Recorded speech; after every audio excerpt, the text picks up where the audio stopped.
So that's kind of what we're doing today. I'm going to go through the PDF of this book and point out the ways in which it seems to me it completes kind of things that we promise in the course.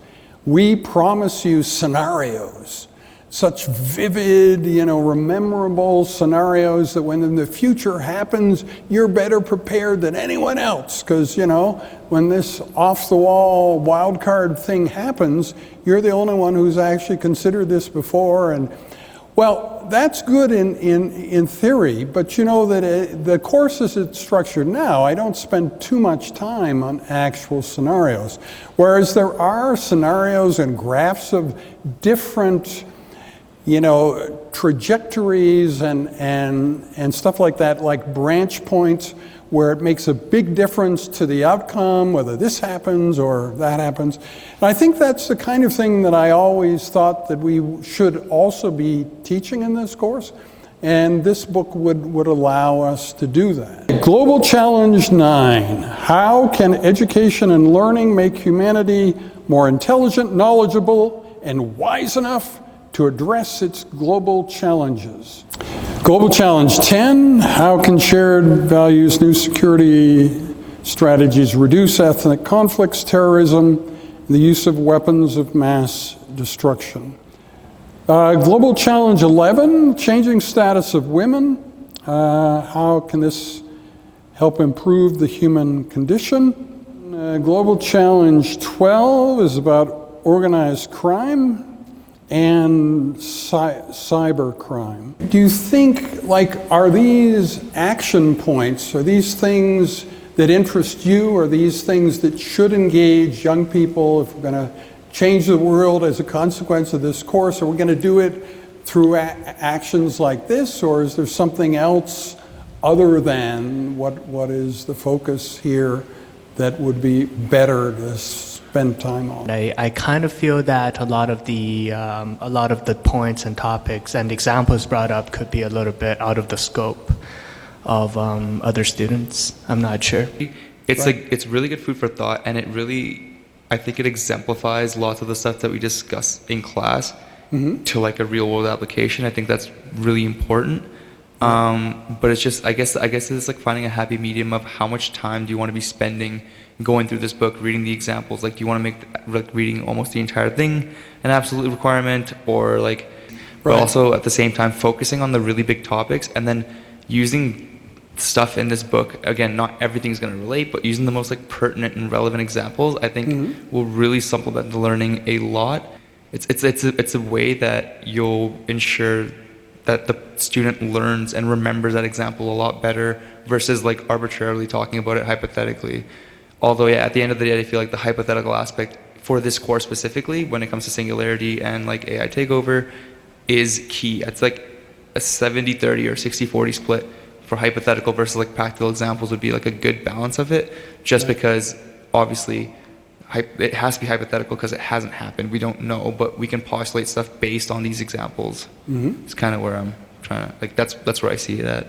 When we're talking about in the context of Singularity, things will be converging, and without knowing where other angles of convergence are coming from, I find it's a huge disadvantage for us moving forward into the future. Just being prepared, being curious about what could potentially happen. Would you like to see the more practical side emphasized?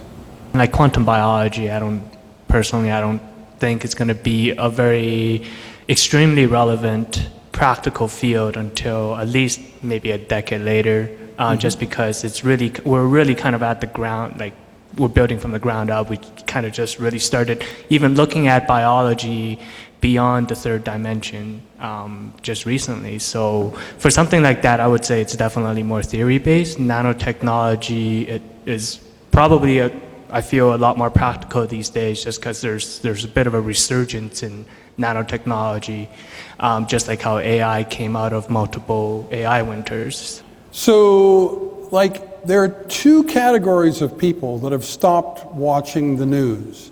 young people and famous people. A lot of famous people have said that they haven't watched the news for years. They rely on their associates to tell them what's going on in the news that they really need to know, and otherwise they just never pay attention because the news is very depressing and takes time away from other more pleasurable things.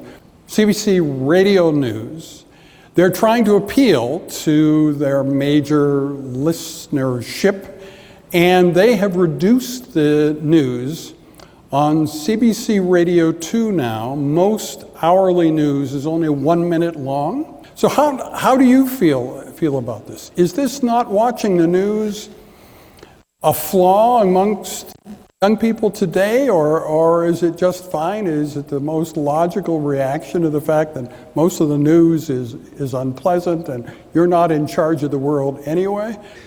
I have a limited stream of information where I get that from, mainly YouTube. Like, I won't go out of my way a huge chunk of the time to go through CBC or any other kind of news broadcasting station to know what's going on, and I don't think that's a good thing. This shows you terrorism incidents, that there's obviously a recent increase in that. Makes it hard to know which way that line should really go, whether that trajectory to 2030 is really the way it will go. There are lots of other graphs with more predictable sets of dots than this one. We should be optimistic about Pakistan, the future of Pakistan, because for the last 15 years, the biggest problem was the terrorist activities and the lawlessness. And now this thing is considerably improved, and the rest of things will keep on improving. I mean, do you think if you had sworn an oath at this time, would you be a better person than if you hadn't or something? I'd say no, because I feel like I understand that there's a principle to it and there's kind of a moral responsibility, but if someone's gonna lie, I don't think making an oath is going to deter them in any way. I just don't think it has that much of an impact, personally. And I think with oaths like that, it's still intended for a much better and good purpose. And I feel to an extent because I mean, even like you said, with some of the people that if they do want to do bad and if they're going to lie anyways, it probably won't be helpful. But there's a lot of people that are also on the fence, or potentially on the fence, that would actually just sway them into one way or another. And in this day and age, I feel that you could still keep it there in a traditional sense to like have that as like a formality of the process, but at the end of the day, I feel that like what you actually do or what you want to do is what's going to make the bigger difference rather than a few words that you said 10, 15 years ago kind of thing. So down here, you see this over and over again, themp.org. So you can go into that website and actually find ways to work on this stuff or see what the source data is. So although the book is only like 150 pages, the data behind it is extremely voluminous and from all sorts of different sources. Is there any reason why students of the future, if we're going to use this book, should they have the actual physical book, the paper, cardboard creation, or is the PDF just as good in every way?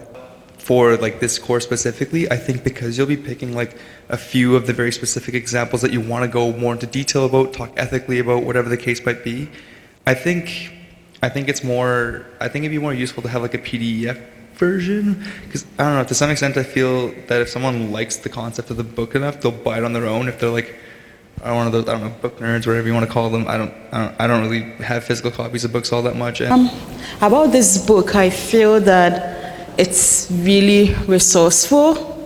It has a lot of features that I think will help the class. And then for me, my high point was their input on how to involve women. And I feel that some of the issues raised are very legitimate and practical. So that is what I have to say about this book. Yeah, yeah. So this has been 80 minutes talking about teaching from the book. It hasn't been an actual example of teaching from the book. That would be something different, yeah.